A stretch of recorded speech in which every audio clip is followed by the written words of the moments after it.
Hello everyone, my name is Christian. Welcome back to my hobby blog. Today I'm excited to have Hal and Vincent on as a special guest to talk about the Liveship traders and full spoilers. So for anyone who hasn't read these books, get out now because we'll be jumping right into full spoilers for both the Farseer trilogy. So if you haven't read those either, you're not safe, but there's not too much to spoil with that. But we also have Liveship trader spoilers. So again, this is your final warning. Please leave if you haven't read it. And welcome to the channel, Vincent and Hal. How have you been? Hey, how you doing? I'm good, thanks. Doing good. So I guess we can jump right into the list of questions that I have. The first one can be a little easy, kind of get us into the mood. What were your initial reactions to finishing the series, and how does it compare to the Farseer trilogy? Um, yeah, I thought this series was great. I don't want to say better or worse than Farseer because they're different stories entirely. But I really enjoyed this. I think, especially during the second book, I thought I picked up a whole lot and stayed consistent through the end. Um, the the way the series progressed between one, two, and books one, two, and three. Um, I agree. It picked up a lot in the second book. Um, the first one, there were parts of it that were a little hard to read, just because of the um, telegraphing bad stuff that was getting ready to happen. It just made it like you didn't want to push forward. But as far as compared to Farseer, I like he said it. They're completely different stories. Um, just kind of just in the same world. Um, they I like this one a lot better, a lot because of the POV. Um, the first one was just Fitz the entire time, and a lot of that could be irritating because he was a teenage boy, and it was just did a lot of dumb things. But this one, you got to if there was one POV that at any given time is not meshing with you, in two more chapters you can be on somebody else. So I like that. Yeah, I agree with all of your points. It's really hard to compare this to Farseer trilogy because of how different they are. But I think I definitely preferred reading this book because of the POV structure of it. Because Fitz really did get annoying throughout the trilogy, and although it's the most beautifully written story I've ever read, that can only go so far because the POV, as a teenage boy, while you have in this series people of all ages, of all different societies, and you also get non-human POVs with the Malkin and Caesarea and all of them, the snakes, but also the dragons and also the live ships. So you have a really wide and diverse group of characters to follow, Mm-hmm. and it's I think that really helped me because in between each Farseer trilogy or each Farseer book, it took me about 6 months to begin the next book because I just was not wanting to return to the world because it was very dour and sad, and you also had Fitz as a Yeah. POV, so it was really hard to get into that. But with this trilogy, I was just hopping right to the next one. I couldn't wait to get to the next book. And I think a lot of that has to do with the multi POV because aside from one or two characters in the beginning of the series, I really enjoyed all of the POVs for some different reason. I think Malta, is the only POV that I just could not stand in the beginning. But she Yeah. really becomes a totally different character in book 2. And also Selden, that's a character who I was not really expecting to enjoy reading because he's completely gone off page for most of book 1. Yeah.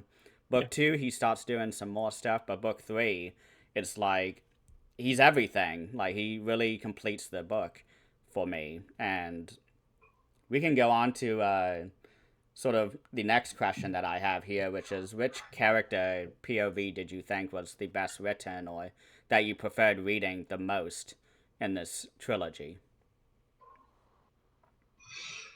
Um, I think probably the best written would be Malta. Just the change that she went through and my view of her went through. In the beginning, every time she came up, I was like, oh no, I'm gonna be pissed off. Yeah. Pretty much. And but at the same time, I was always trying to cut her some slack. I was like, okay, this is a little kid, and there were a lot of expectations put on her by her parents, even though she kind of was trying to get herself to grow up fast. There was eventually that turn where they became desperate and they ended up having to force her to grow up fast. And I think, well, that's really where the turn starts for her, is when she's forced to mature, at least mentally mature, and um, she goes from this snotty kid to someone who's able to stand up for herself and her family to like the most powerful man in the world. Yeah. Yeah.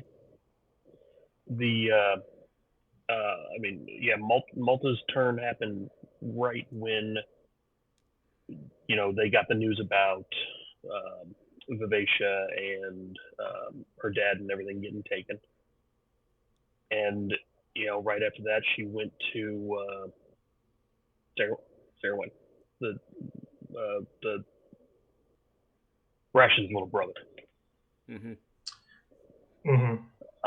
and tried to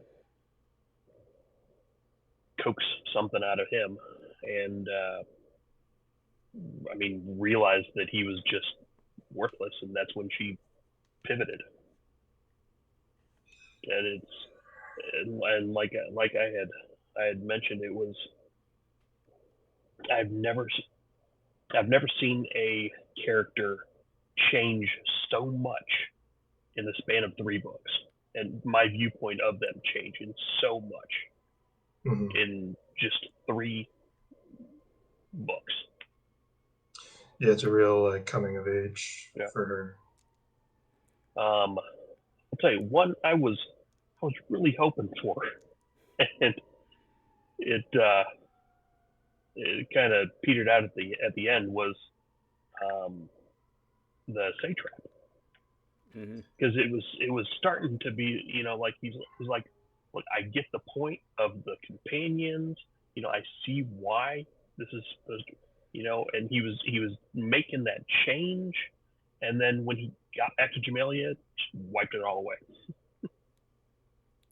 Yeah, that was just like yeah, that was one character that I had a lot of hopes for in terms of just getting better, but I just hated him from his first appearance until the end. Oh yeah. And it never got any better. Like when he and Malta are imprisoned or half imprisoned, they're not really sure what's going on because they speak 2 different languages, and he's refusing to leave his cabin to accomplish anything. Even then, I just did not care for him whatsoever, and Malta was just amazing in those sequences because you see her really start to manipulate the situation of what's going on. But one POV that I want to kind of talk about of a character we haven't mentioned yet is Kenneth. I think this guy was one of the most interesting and fascinating POVs I've ever read in fantasy. From the very first chapter, we basically know who he is. He's the villain of the story. He's your typical like bad pirate who is just trying to get as much power and control as he can. I think the end of his first chapter, he's like, I'm going to become king of the pirates. And that's his entire story. And it's not just like a quick progression. Like every chapter of his slowly builds to that moment at the end when everyone is kind of congregating into this big naval battle or pirate battle, or I guess life ship battle. And it's just really fascinating to see him like rise so high in the, I guess, structure of the pirate culture and society, and just be completely smacked down by everything, because his entire story is basically pinned on the fact that he wants to take control of a live ship. And everybody who's familiar at all with the live ship knows that that's not possible. It has to be a give and take relationship. And live ships, we know, do not like absorbing like these really violent memories from these different characters. And as we see that a lot with Vivacia, who, when we see in book one, Rentro and his father, Kevin, who I think Kevin's Kyle. Kyle. Yeah, Kyle is the worst character ever. I hate him to death.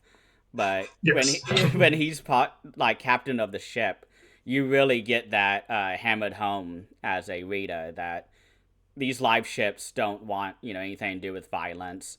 And so when we get that change in Vivacia, where she becomes Bolt, I believe her name is, it's just it's terrifying, because you don't know, like, this is a totally new thing. And Kenneth is just insistent that he can take over a live ship.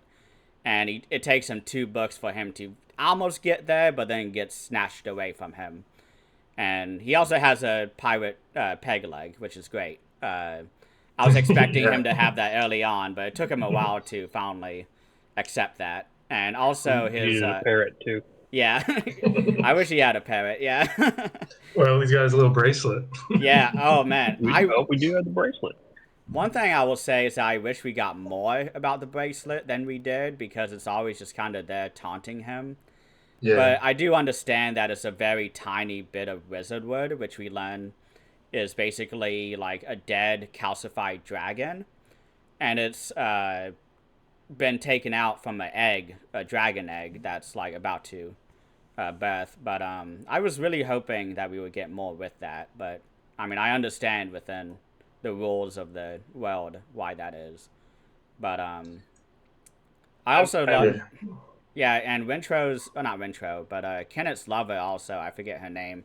I've been reading a lot of, Etta. She is just like, I love her POV as well. It's just amazing, kind of the mental gymnastics that she is doing throughout the entire trilogy, trying to justify her mission of staying with Kenneth throughout the entire series. And that, she's not really into this, because you see it in her brain. She's like, I know what he's doing is bad, but... And she's, justifying to herself. And towards the end, she finally comes around and admits, how terrible Kenneth was. But she still has a lot of love for him. And it's really hard to explain. But I don't know how she... I guess Stockholm Syndrome she was kind of suffering from. Yeah, I mean, sometimes you just do dumb things for life. Yeah. Yeah, I mean, he saved her life too. Yeah. She was being attacked at the brothel, and I mean, I think she felt like she just owed him. Obviously, he also picked her out as like this special, person in her, the way she viewed it. That's who he wanted to see all the time when he went there, and then he ends up saving her life. So, yeah, I think she just felt like she had some obligation to him. Yeah, and it's really fascinating too, because this is a pretty late in the series that we find out that Kenneth is actually a Ludluck. And I was not seeing that at all. Like, I did not see that coming whatsoever. Like, what did y'all think of that reveal? Like, It makes a lot of sense, yeah. especially with being so familiar with live ships, in knowing how to attract Vivacia, knowing how to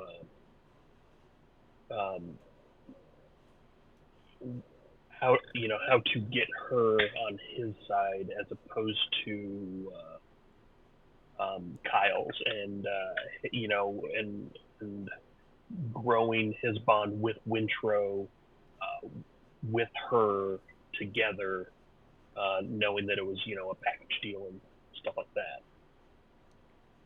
So yeah, it made a lot of sense.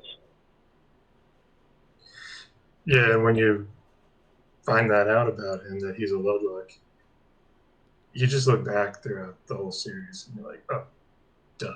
Like, his whole thing is luck, and like it's in his last name. Like his whole thing is, I trust And the his luck dad or was lucky. something. Yeah, and it's right there the whole time and then once you look back on it, but I didn't expect that about him, that he was from a trader family, but I did realize pretty early on, like, he's got something to do with Paragon and the way what happened to Paragon, or actually no, it was Igrot that I knew Yeah. had something to do with Paragon, and then Paragon was slowly, Igrot's ship. yeah, then slowly I started thinking like, oh, was Kenneth involved in this? And then it was a really good slow reveal of that whole backstory. Just give you crumbs until it was all out in front of you. Yeah, because the reveal didn't happen until the third book, right? Yeah, Mm-hmm. yeah, the full reveal. Yeah. No, because there was a lot with when Paragon was talking about, like, when you look back at it, there's a lot with the way Paragon was talking about Kenneth, and especially like when he was hearing that, oh, Kenneth always wanted a live ship, ever since he was a little boy, and how pissed off that made him, or how that made Paragon. So it was there was just looking back, there's tons of stuff that, like, if you were to reread it, you would catch so many things. Yeah, everything with Paragon especially, I really enjoyed because you don't really expect too much from his story in book one because he's just kind of railing against his destiny and everything that's been happening to him, and he won't tell anybody what's been happening. And it's not until and I think in the beginning of book three, when he starts sailing, that we start to really get all of his history with Kenneth and everything. And you kind of feel bad for Kenneth because he went through a lot of shit with Ingrot. And not to justify his actions afterwards, but you kind of feel bad for him. Like, everyone, like, Robin Hobb does not Really spare complex any. character. Yeah, she doesn't spare any character in this world at all. So, I mean, Yeah, he's not a good guy at all, mm-hmm. but he is an understandable character. Like, you understand how he got to the position he is now. Yeah, and you kind of did see his backstory through Wintro as well. Like, we obviously follow Wintro's horrible like life once he was on the live ship with Kyle. And I mean, that's basically what Kenna was going through. Yeah. Not 1-to-1, but pretty close. And his connection to Wintro is, if I was interpreting some of that right, is kind of what led him to what he did to Althea. Yeah. Yeah, that was an uncomfortable chapter there. Mm-hmm. Yeah, even just when he was thinking about it, I was like, "Oh no, please!" I know Yeah. Robin Hobbs to do Yeah. this, isn't she? She Mm-hmm. But got back. but I love after that when I think I mentioned it, but the when he was doing the just that chapter that should have just been called gaslighting, when he was, because he it was written through his POV, so you knew what he was thinking, and you knew it wasn't, fake or any of that stuff. Yeah, Mm-hmm. But it's just, him, pivoting as different things come up, and what am I gonna do now? What am I gonna do? How am I gonna get through this one now? And it was great. Yeah, the writing in Horrible, that but chapter it was was great. just incredible. Yeah. Yeah. I was so angry in that chapter. That's the best thing about Hobb is that she really. I don't think any other author does this for me. Maybe Steven Erikson, but she just makes me feel so deeply everything that the characters are going through. And everything with Rentro, especially. I mean, just because I've always uh, enjoyed his character from the beginning. He's never really too annoying. He did get a little annoying towards the end, defending Kenneth in Yeah, book 3. But aside from that, like, I felt really bad for him, and all the scenes with him and his father were just gut wrenching. And there were times where I felt sick, like after finishing some chapters and having to take a break. But then an hour later, I would go and read the next chapter, and it was Malta, and I was like, oh no, like. But overall, I think Ventra's been my favorite POV in this book. Yeah. So. I, I think that some of those things might be part of the reason why book one was so much harder than like book two or book three. Yeah. Just because you had Malta when she was horrible, you Mm. had Wintra with Kyle, doing all, and you had more Kyle. I mean, in other books he was locked away on an island most of it. But it's just things like those are what made that first book so much harder than the others. And everything with yeah, Althea as well, because no one is taking her seriously whatsoever. Mm-hmm. And Brashen's the only one who's listening to her, but she has sort of a complicated relationship with him too, because he was her father's kind of second. So there's a little bit of like a power play going on where she's thinking like, "Oh, I'm not worthy of being on a ship," but Brashen's telling her, "Yes, you are." But she thinks it's because he just wants her to be on the ship because Vivacia should have her on the ship, but Mm-hmm. she's just trying to get back the ship, and she gets there and it's not even Vivacia anymore. So Yeah. it's really sad.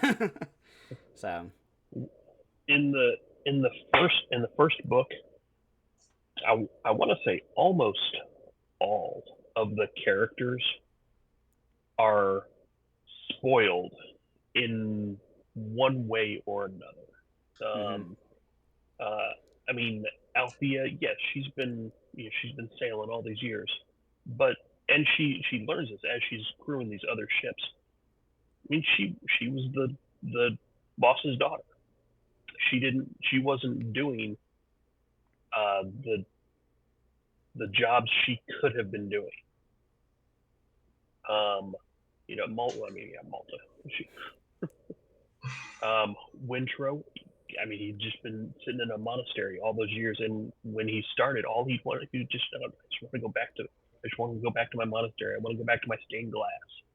Mm-hmm. You know, everybody was, Kefria didn't want to do anything for herself. Everybody, maybe not Ronica. Wanako was just having a grief period. She just needed some time alone. Yeah, And she just had to but step in. Yeah. she was a little spoiled, just because she was used to being in charge of everything, Mm-hmm. and as soon as her husband passed and everything went to her daughter, she lost all of that. And Kyle started taking over, and she's like, "Oh well." But no, everybody was spoiled to one extent or another, and over the next, over the book, you see their paradigm shift, and then over the next two books, you see them change, which was great. Yeah, it sounds like we're getting into like theme talks, so I want to jump in here. And yeah, what you're saying is, has a lot to do with what I noticed as a theme throughout is just different forms of expectations, like societal expectations put on these characters, but also the expectations that they had for their own lives that just get stripped away from them. And then they're forced into these more traditional roles that none of them like. And, I think that's something very relatable. Everybody kind of, you do what you have to do, but hopefully, you're not being forced into that situation like these characters are. You know, Wintro being forced to be traditionally masculine, by his father, who comes from a place where all the Chaldeans are super macho men or whatever, or at least, in a toxic way. Yeah. And that's Wintro. It wasn't like he was a feminine character. He was just doing something that wasn't traditionally macho. And then Althea is like the very opposite. Like she wanted the traditionally masculine role, and then was just kicked out of that. And but with her, she at least she didn't really give in to filling the role that she's expected to fill. She ran away. She kept trying to be what she wanted to be, and get what she wanted. But yeah, I could go through like so many characters, talking about their expectations and what everyone else's expectations are for them. But we might run out of time. I would also say that theme applies to the dragons or the snakes that we are, getting peppered with POVs with, because we have she who remembers who they're trying to look for, and they know they're on a countdown. But then when they free the snake, or Rento frees the snake, who I think ends up being she who remembers, and she doesn't want to do it. She's just like following Kenneth, and you're like, no, like get to. Well, yeah, it's not that she didn't want to; she didn't know where to go. Yeah, and Bolt did. Mm-hmm. Well, Vivacia did, and then she remembers accidentally touched Vivacia, and that's what eventually turned Vivacia into Bolt. And Bolt didn't want to run up there. Mm-hmm. Yeah, it's a really interesting dynamic going on.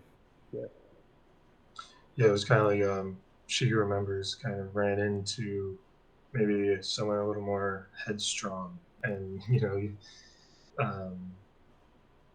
kind of passed on the role of who was supposed to get them to where they needed to be. Yeah, I was expecting that they wouldn't show up. I was really happy with the epilogue where we find out there's been about 20 or so dragons that have been hatched. So I'm happy that some of them survived. But when they finally do get to the head of the river and start preparing to travel, the water's too low. So they have to hire the Divvytown people. I believe it's Divvytown. Bingtown, yeah. They hire the Bingtown traders to take on this big engineering project to get them up there. And a lot of them die, and it's really sad. And I'm very curious, kind of, where we're going to go with the rest of the trilogies and series with them, because dragons are back. Like, Yeah. and we do get a mention of the Farseer dragon, and that was a really fun kind of tease for us because they're now fully grown, I believe. I think that was the mention, that they're much bigger now and kind of rule the skies. And I loved all the world building with that too, like the Lord of the Sky, Lord of the Earth, and Lord of the Sea, I believe, were the three realms. So, Yeah, just basically ruling everything. And yeah, it's funny how, like, I didn't expect. Um, well, I guess I sort of expected it, but the dragons are so different from each other between Farseer and Liveship. Obviously Liveship, they're like actual living Dragons. creatures, like living the way you expect a living thing to live. And then Farseer, just these magically animated chunks of stone, carvings.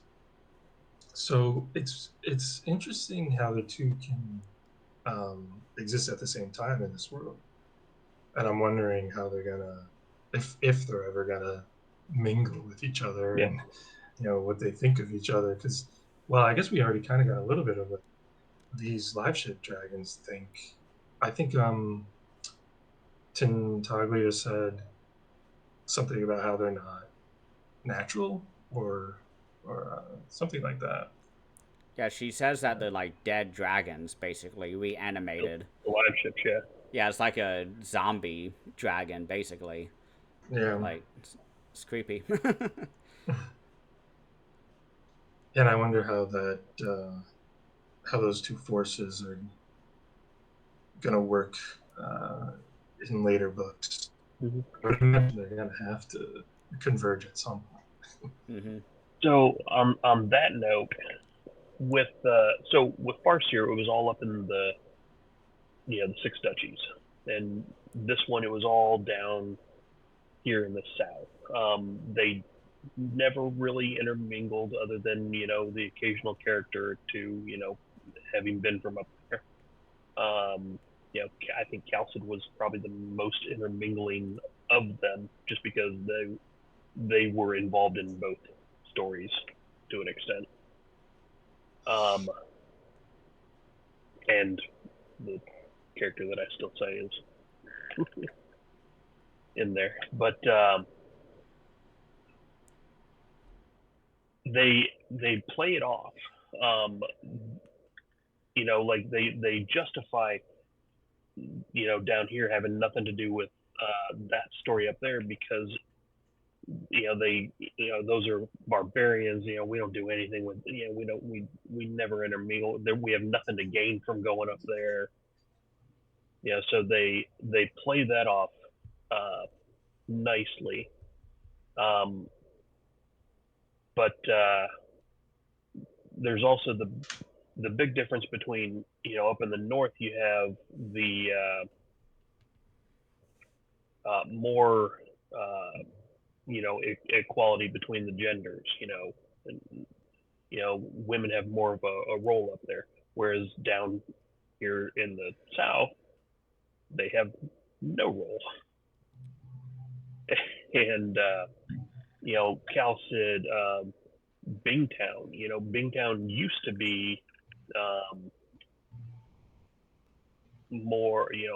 The women had a lot more of a role, and then especially now, with the new traders, the Calcid, the Jamalian, stuff like that coming in there, and it's going a lot more into the where women don't have a role. And then same with Jamalian down there. Yeah, it's women are more expected to do the things that are expected in our world, our real world. Do the domestic stuff. And it's kind of interesting that that is the role in um, down south, because the Six Duchies feels a little bit more um, medieval. Rustic. Yeah, and you would expect that it would be a kind of a more sexist society. Hmm. um, but given that, obviously Hobb didn't want to write it that way, and I'm intrigued that she wanted to write it that way in life, that she didn't just like continue that world building of like men and women are basically you know pretty close to. Well, I'm curious how that's going to change in the future books, because with the dragons reappearing, and the dragons are seem to be very more matriarchal. Hmm. The Tintaglia, when she's talking to Maltic, she's like, we're women, we're queens. You know, Yeah. don't worry about that. It's just men. Um, so I'm curious as to how that's gonna change the viewpoints for these areas at least going forward. Yeah, these two trilogies are really fascinating because Farsia felt a lot more European, kind of, and this series felt very like the American South, and especially during the pirate era in the, I guess, 1700s, because we have slavery as well in this series a lot more than we did in Farsia, and we see even Rentro become a slave, and we have these kind of moments in Bingtown where people are either for slavery or not, and it really depends on how much money they have, because a lot of people are saying like, oh, they're great because I can pay them just to do, my gardening or, something else that I just don't want to do. And also, we make a lot of money off of this. Kyle, the first thing he wants to do when he assumes the kind of power role of Vivacia, he's like, yeah, we're selling slaves now. That's where the money is. We're not going to trade in the rain wilds anymore. Although, gosh, the father, I forgot his name. Ephraim. Ephraim, yes. Ephraim, he didn't want to do that either, but he didn't go as so low as to sell slaves. But that's kind of becoming like a big moneymaker in the society now. And we see Rentro, go through this process, and it's not a good look. It's really kind of disgusting to read. So, As far as the trading and stuff, so Efren, if I remember correctly, he went down south of Jamalia and down to those really, really southern places to get stuff and bring it back. You got the slavery, that's its own thing, and then you have the ones who do the rainwild goods. And if you think about it, now with everything that we know about the rainwild, so they were essentially just looting those old cities. So I mean, basically grave robbing, mm-hmm. um, to make all that money. And is that why Ephraim didn't want to do it, or did we really get an answer to that? Or I think it was more because they they lost what two sons right, the plague. to the blood plague, Mm-hmm. Yeah, which um, if I was gathering everything correctly, is something that came from up in the river. yeah, or believed to be, or Yeah, something yeah, like that. that's I right. might be I wrong forgot about about that. that though. I don't know. And then losing those two sons is Mm-hmm. a huge reason for Althea being who she is Yeah. as well. Mm-hmm. Going back to that, trying to fill a masculine role, traditionally masculine role. Ephraim kind of encouraged that in her. It is I don't sort have of too much more to say about that.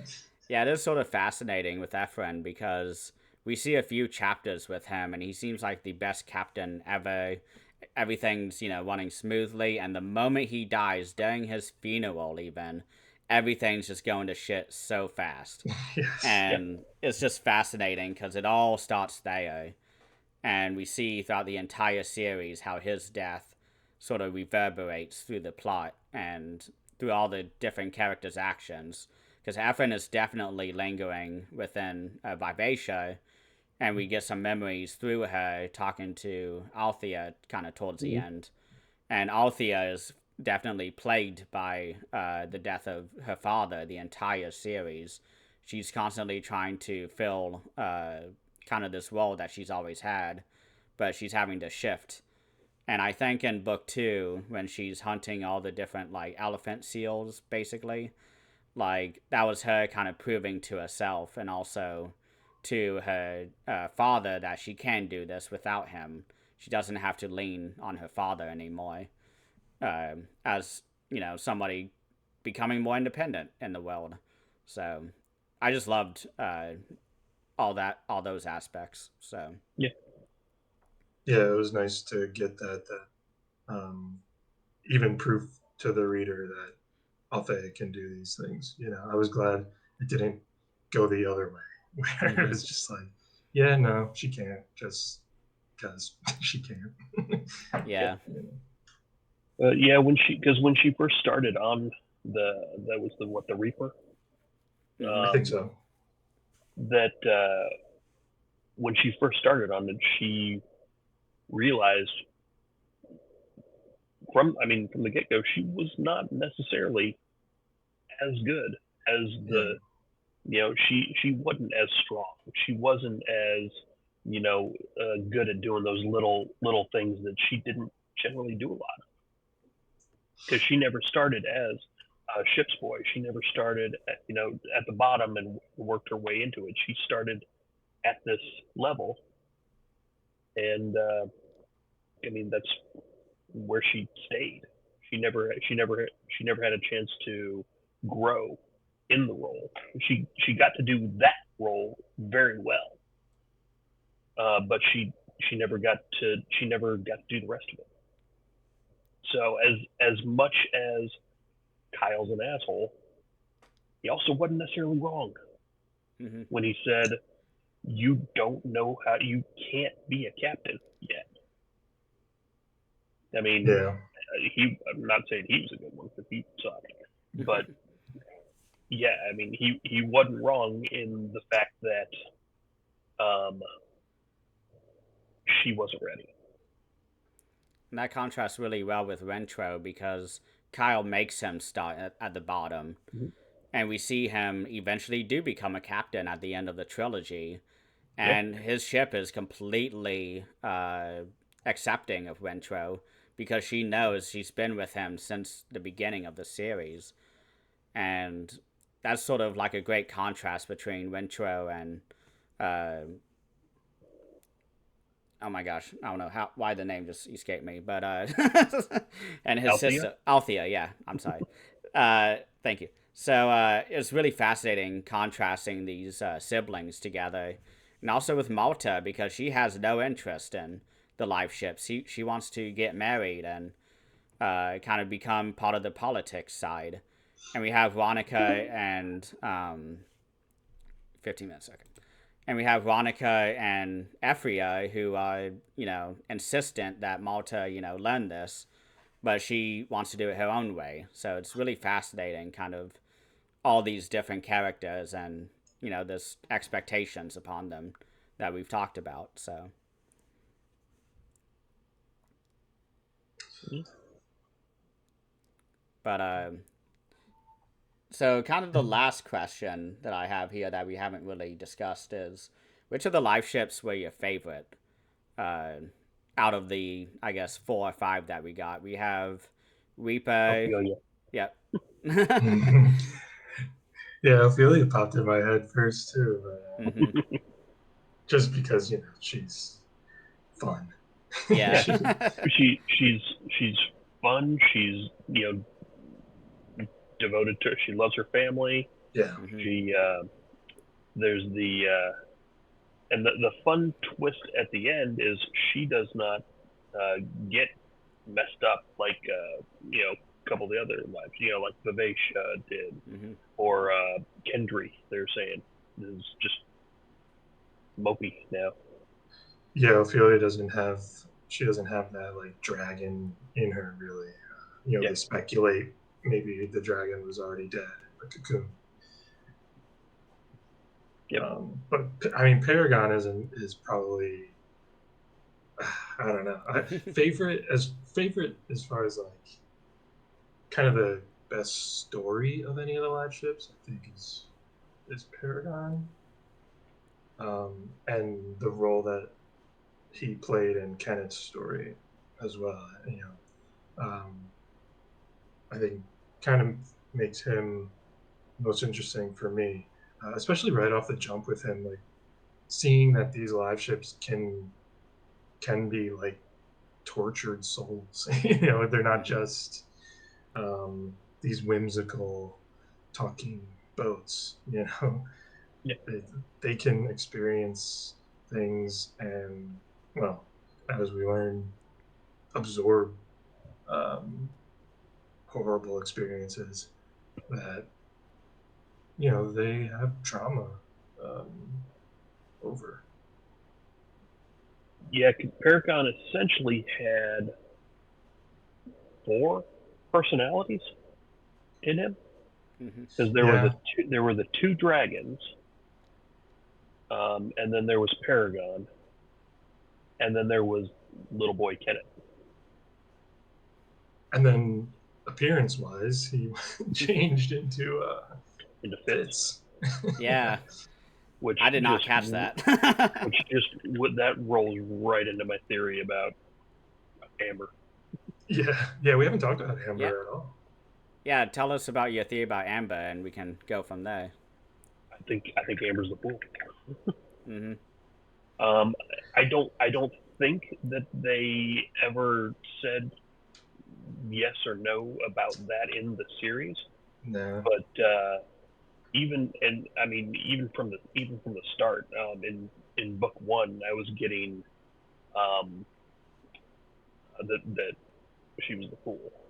There were just different things about how her appearance was described.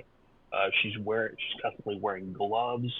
She works with wood, which because at the end of Farseer, the fool touched that skill and had the silver on the hands and Oh yeah. started really feeling the wood and stuff like that.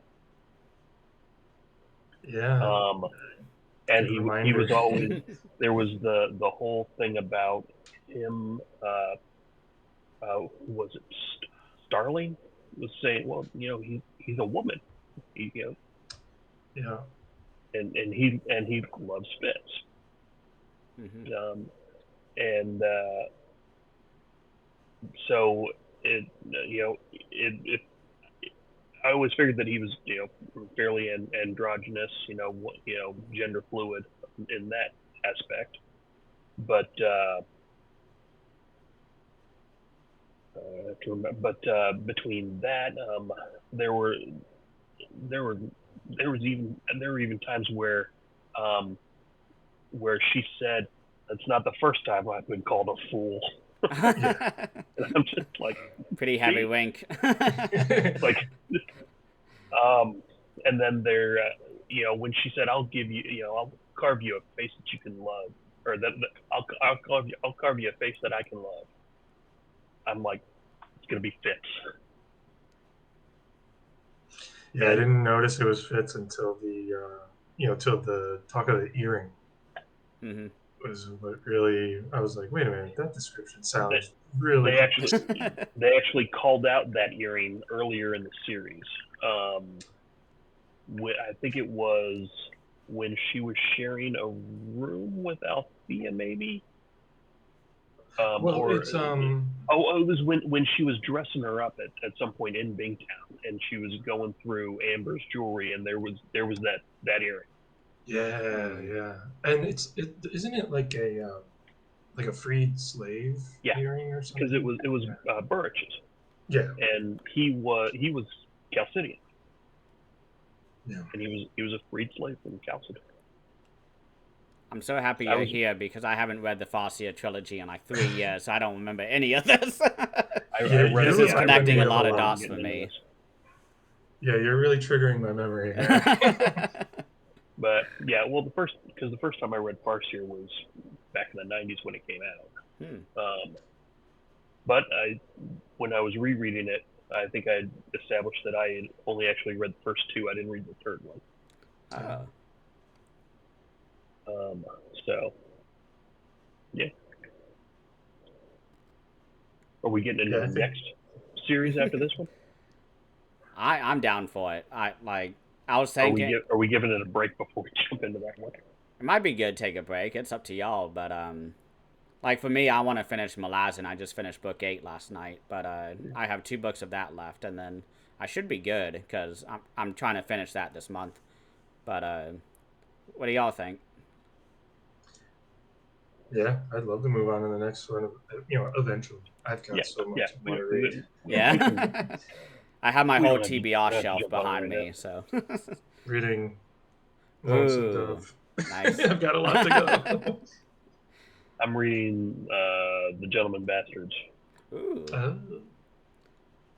Right.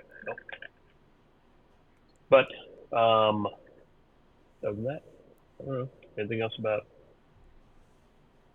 this? Well, one thing I'm excited for is that we do have a sequel series with Liveship Traders, the Rain Wild Chronicles, and that's 4 books. So we get more books, and that's the only 4-book series, I believe, in the entire realm of the Elderlings. Is that one a sequel to this one? I don't. I believe so, yeah. Okay. Because I accidentally read the back of it while I was reading book 3, and it talked about, I forget which dragon it was, but I guess Tintaglia. It talks about her rescuing Bingtown from the raiders, and I was like, oh no, like I was just about to get there. Well, I know the next one is Fitz is back. Yeah, it's the Tawny Man, I believe. Yeah. And that's regarded as like the best trilogy in the series, like by everyone I've seen on YouTube. So I'm very excited. I believe this one and that one are the 2 favorites. I can't wait.